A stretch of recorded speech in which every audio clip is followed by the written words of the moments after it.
Everyone, welcome back to FPL Fran. Today's video is going to be the Game Week 29 cheat sheet. It is a blank game week, of course, with Newcastle, Aston Villa, Crystal Palace, and Liverpool all blanking. It's a week where a lot of people are planning to free hit. So if you're someone who's looking to free hit, you only care about Game Week 29, then I've actually got a specific segment later on in the video just for yourself.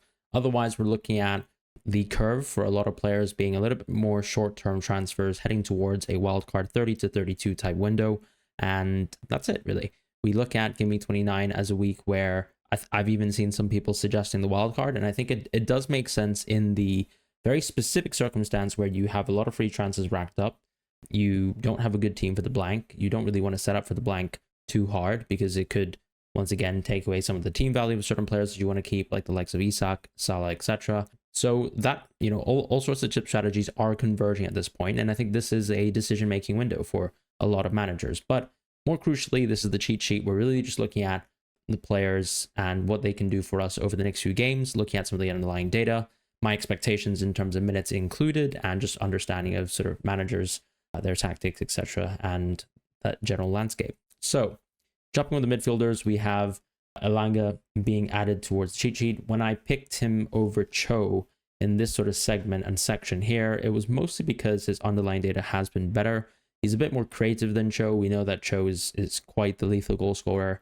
He is known for having a very specific elite ability to sort of finish finesse shots, and ultimately Cho has looked quite electric as of late. I think his minutes have also looked really good. So I really don't think there's too much separating between the two players here. What I would mention and what I like about someone like Elanga is that his underlying data, as I said, is a bit stronger. So if you think that the minutes are strong, then he's probably a superior pick. And there's always been a constant yo-yo over the course of the season between Cho and Elanga's minutes. They've both played around 1,800 minutes of football, give or take. And so I think it's very hard to just say that any certain player has better minutes over the other. I'd probably back Elanga in most cases.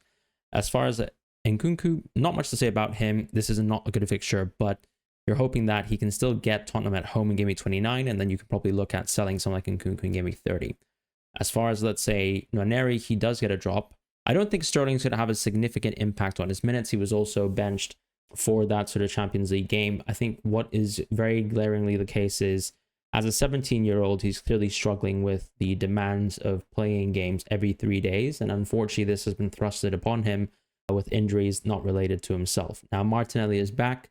Sterling, I think, is unlikely to play a serious role for Arsenal's season for the rest of the season. At this point, I think all hands are on deck for the Champions League. And of course, if you can get excess development, I suppose, for the league season with Nwaneri, then why not? But he does drop because the minutes, I think, are just not great with Martinelli coming back. With Minte, he gets a drop as well. I don't think there's anything particularly bad about Minte, but it's just not a great fixture here in Game Week 28. And ultimately, he's someone I'd probably pick back up when the fixtures are better for Brighton, particularly if they do double.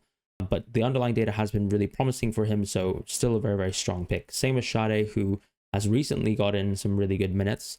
He's been playing 75 to 90 minutes each game. In previous seasons, you would notice that Sade was someone who was actually struggling to get into the squad. Sometimes he'd be able to start, but he has really established himself over the last few weeks, and I do think he's a interesting differential just to mention at this point in time. I know a lot of people are searching for these sort of midfield picks that are of this sort of price point because of the demands of, let's say, if you choose to keep Salah in your team, I totally understand why you want to do that, but it also means that there's probably some impingements on your budget, and therefore you're looking for players to shop from these sort of cheaper price points. Sade is one of those players. Dango, as I mentioned previously last week, I felt like he wasn't going to start, and he didn't start. I think there's an odd probability that he could actually start instead in Game Week 30, and that could be, or Game Week 29 rather, because that could be coming out of the FA Cup quarterfinal, where a lot of minutes could be played between the likes of Tavernier, Evan Nilsson, Kluivert.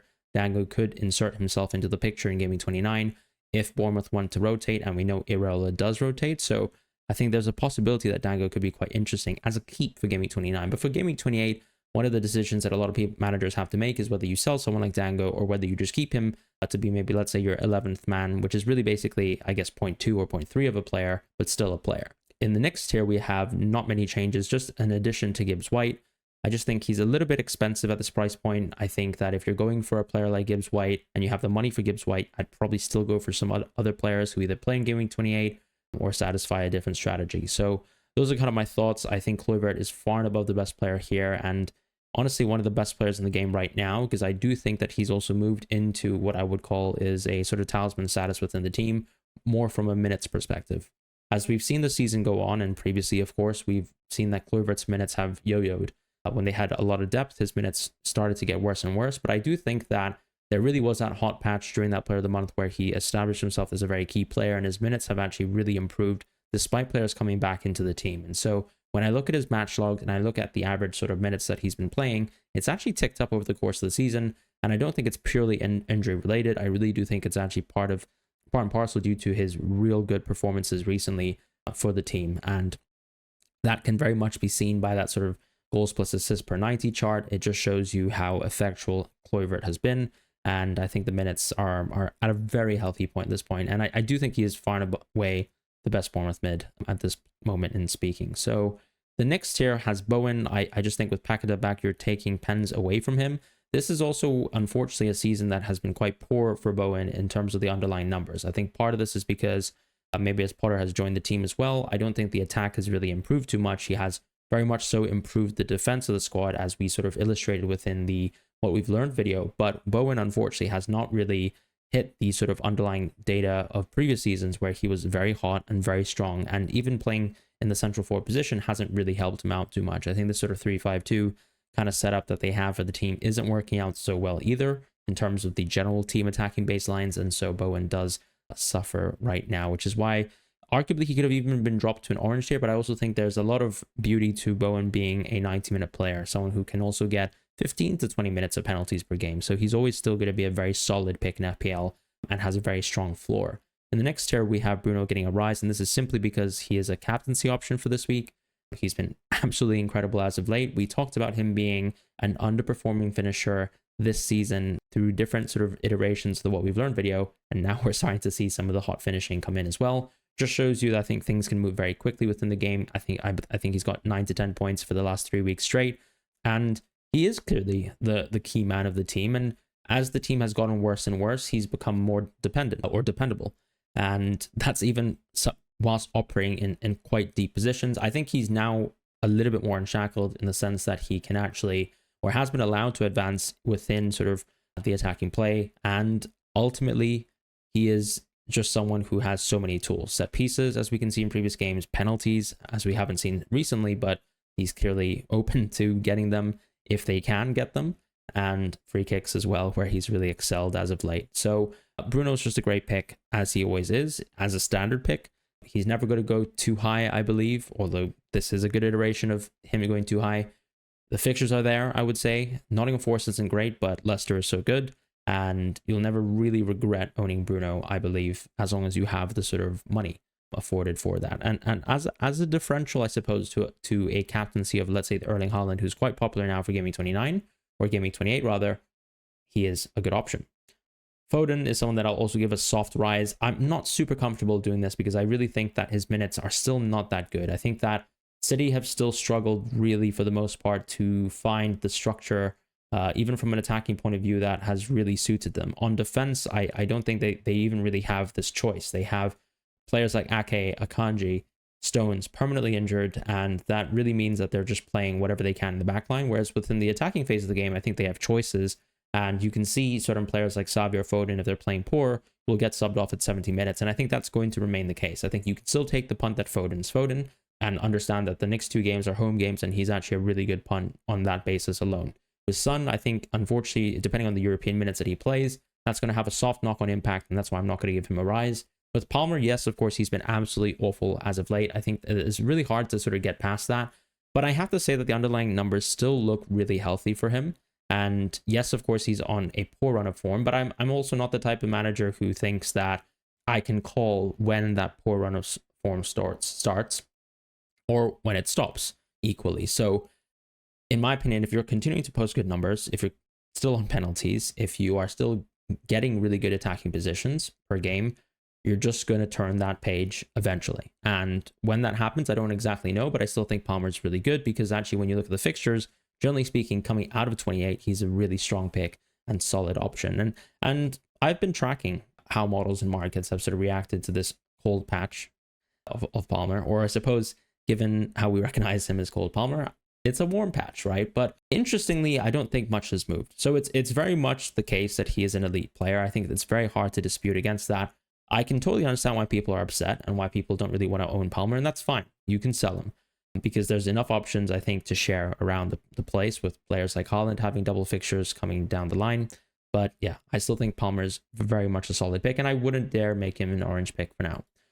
In the forward tier, we don't have many changes whatsoever. I think Beto is an amazing pick for this week. Then he goes really cold just from a fixture point of view. But this is such a good fixture for him, gaming 28, and he'll drop after this. With João Pedro, the minutes seem like he's back. The talismanic feel of João Pedro seems back. There might be soft impacts in terms of how travel impacts someone like João Pedro as we head towards gaming 29, because the crucial thing, as ever with international breaks, is that these players playing within South America will come back a little bit later. His last game, I believe, is on the 26th of March. Then he's got the FA Cup quarterfinal. Then he's got gaming 29. So there's a very short turnaround. I think it's more likely that he comes off the bench in gaming 29 if he's utilized at all. And then actually, instead of that, he probably should start gaming 29 instead versus Aston Villa. That's my intuition. It could change, but I think that that's really Fabian Hutzler forcing his hand and trying to win the FA Cup. We'll see what happens, but I think that João Pedro is back to a stage where his minutes look perfect. Evan Nilsson is also very similar. Not on penalties, really good underlyings, and I think we can expect improvement from this Bournemouth team as we've seen over the course of the last 2 months. He's benefited from that already, coming back and already scoring. The only thing I can say for Evan Nilsson is, yes, he's probably going to continue to get taken off at 75 to 80 minutes. Maybe he has a chance of getting subbed in game 29, but he's a very, very strong pick as we look ahead because, as we said many times within this video, the Bournemouth, or within our videos, Bournemouth have been electric, and any attacker really within the Bournemouth team that gets consistent minutes is going to be a good pick, given the price points and given the fixtures. With Welbeck, he's still at where he is. I think maybe he could arguably be taken off the sheet, but I'd like to see where the minutes kind of move and converge between Welbeck and Rutter, because we might be invested into, let's say, double Brighton if we get a double game week 33 for Brighton. And it's just an interesting sort of thing to think about. With Wisa, he probably could still be a green pick, but I think the fixtures are slightly worse now, and that's just a reflection of that. The next four are just poor, but his numbers have been really, really healthy. And as we said, he's always been a step ahead of his competitors this season when it comes to underlyings, and he's maintained that very, very healthily. So very impressive. And the likes of Beto, of course, small sample size. So I think looking at all his peers being in that sort of 0.4x range is very, very normal. Whereas what Wisa has done is extremely impressive. With Marmoush, his minutes are now starting to be cut. I didn't want to give him another drop. I actually gave him a drop last week before the benching, and I wasn't surprised at the benching. But I also think that I don't see him suddenly as being a player who's going to be completely shackled by Pep for the rest of the season. I really think that his minutes could and most likely will be good for the rest of the season, and we just need to monitor that. I think he's more someone that you kind of look at as 65, 70 minutes a game, and maybe that's just not good enough in FPL, which is why he remains at that sort of yellow tier, even despite the two good home games. With Mateta, we know he's coming back for game week 29, or rather, sorry, game week 30. As far as, let's say, the likes of Isak and Watkins, those are players where I would say Watkins isn't someone you really need to consider unless Aston Villa have a double, and even still, you probably only want him for game week 31. With Isak, he's actually someone that you can buy back as soon as game week 29 happens, or game week 30 rather, and so that's a huge plus, right? Someone like Isak is probably going to be one of the premium picks in that sort of week. He's one of the captaincy options as well. And the only, I guess, offsetting impact is, yes, we're starting to see Newcastle without Gordon, without Hull. Maybe it's a bit worse, but the impact shouldn't be that significant. So just something to mention there. With Haaland, he also gets a big fat rise. His minutes look absolutely perfect still. I wouldn't be worried about him whatsoever. Haaland is someone who, for this season, has been pretty unimpressive compared to the sort of underlying numbers that he's racked up in previous seasons. On top of that, we can also say that Haaland has been someone who has also overperformed in terms of finishing in previous years, whereas I think he's been not at that sort of excelling level this season. But look, at the end of the day, you've got two home games. City's attack probably haven't dropped off as much, and I think he's still a very solid pick. Within the defense, moving on to that very quickly, we have Nico Williams getting a rise. It's just two good fixtures back to back, and that's really what it is. His underlying stats are actually really good. As I mentioned previously, they're actually better than the likes of Aina, better than the likes of Milenkovic as well. So that's quite significant. As far as Colwill, he gets a drop because of the fixture impact and the swing there. Yes, there are some pretty good games coming up for Colwill, but I just don't see him being a great pick until really that Ipswich game. And he's also not that attacking, even though he scored 2 weeks ago. As far as housing, he does get a rise. Fixtures are absolutely great. So kind of the inverse of that. Also a huge sort of menacing attacking threat. Quite impressive to see a center back with such great numbers. As you can see, someone like Gabriel is actually very close to him. And it just shows you that Housen is very consistently there for set pieces. And the only soft impact might be if Senesi takes his minutes, but I don't think that's going to happen. With Wan-Bissaka, he's added as a new option. He's been very impressive this season. And as I mentioned as well with West Ham, they've improved a lot as a defense. So that's quite a big significant thing to mention. As far as Kirkus, though, he is getting a rise very much for the same reasons as Housen. Underlying numbers aren't amazing compared to some of the, elite of the elite, like Guardiola, like, let's say, Munoz. But that doesn't matter. At the end of the day, he is extremely attacking still and plays for a very solid defense. And I still like Kirkus a lot for his price point. Timber, I think I do owe him an apology. He is an absolutely great player. I probably thought that his minutes would be a little bit worse over this run, but the more I think about it, I think the likelier it is that Timber plays a mixture of left back and right back and probably is actually first choice for both positions. He's just that good.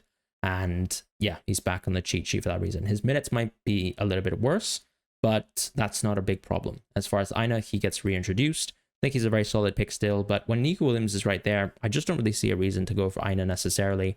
Trent gets a soft drop because we just need to monitor what this injury outcome is. It seems like the initial news coming out from Trent is that it isn't a season ender, but it's also unlikely that we see him soon or so soon. And we know he's definitely out for the Carabao Cup final, which is a huge impact for Liverpool and their hopes there. But more crucially, the next game for Liverpool is actually on the 2nd of April. So we just need to sort of monitor that situation.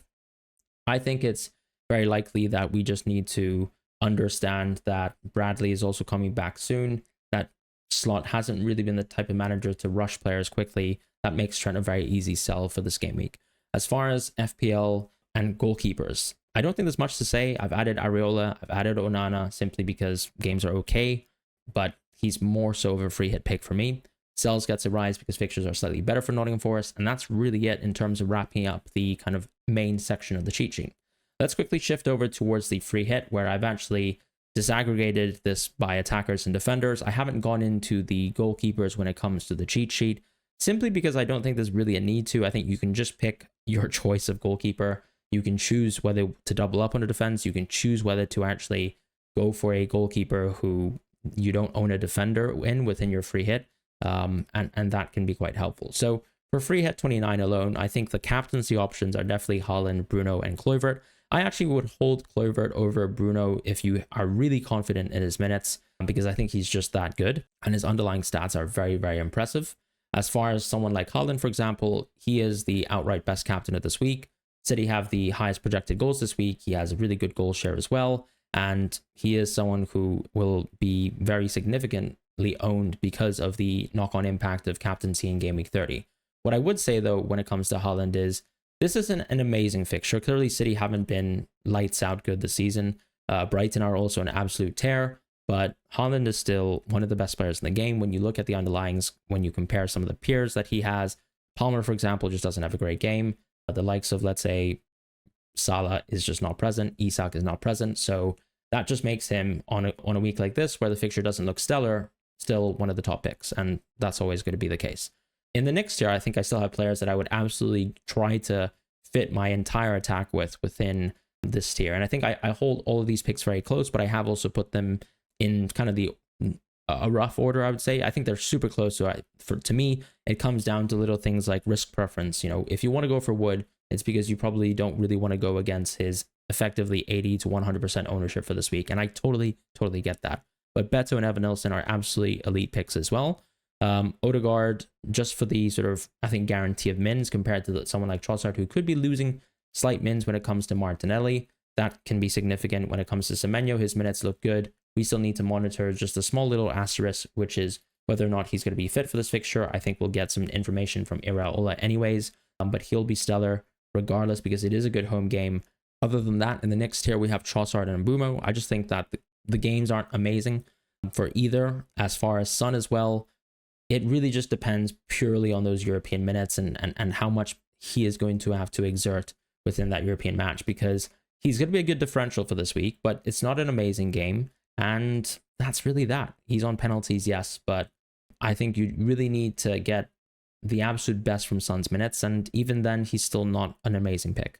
And then the next tier, Garnacho, I think he could actually move towards arguably being maybe a yellow or even a green pick for this week. It really just comes down to European minutes once again.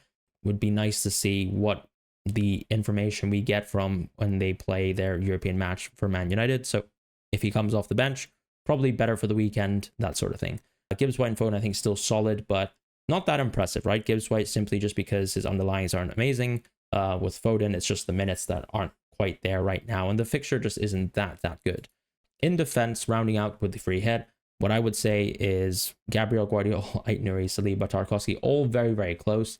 The odds do favor a team like Arsenal, and then you also need to factor in that Ait-Nouri, Guardiola are probably more attacking than the likes of Saliba. So I've kind of tiered the defenders in the way that I really like.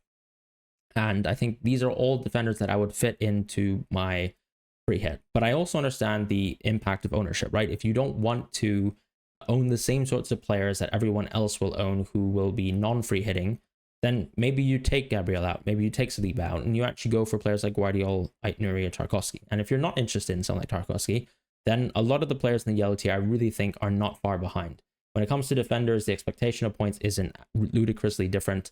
A lot of these yellow players I think are all great, and some of them can just be much more lower owned than the likes of, let's say, when you go Semedo over Ait-Nouri, when you go Mazraoui and Dalot, because nobody wants to touch that Man United defense. The same case with, let's say, Kirkes, with just a slightly worse fixture, and the clean sheet odds do support that as well. With Aina, I think same sort of logic there. Nico Williams is close. As I mentioned, he's got better underlying stats. I actually quite like him for the free hit perspective, if you kind of want to hedge against the massive amounts of Nottingham Forest ownership as well. In defense, and O'Brien as a pretty good Everton pick as well, someone who's also shown goal threat as of late. And then rounding out with two differentials in House and Milenkovic, who, I mean, that is your set piece threat, right? We tend to pick fullbacks week to week, I think, for average expectations, but you never know. There could be a bullet header there somewhere, and you could get it.